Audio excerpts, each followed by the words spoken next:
Is your hot water tank acting up? Here are a few tips if you need to replace it. From warm showers to doing the dishes, your hot water tank works quietly in the background.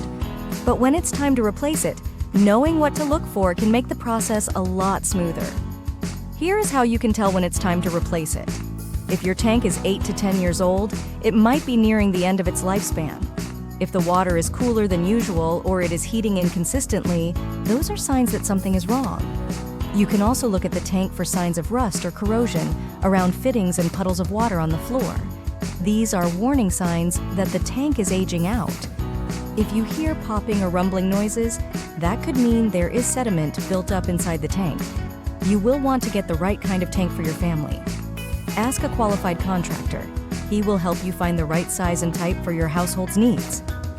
Keep in mind that high-efficiency models with ENERGY STAR ratings will cost more upfront, but will consume less energy in the long run. Are you ready for a new hot water tank right now?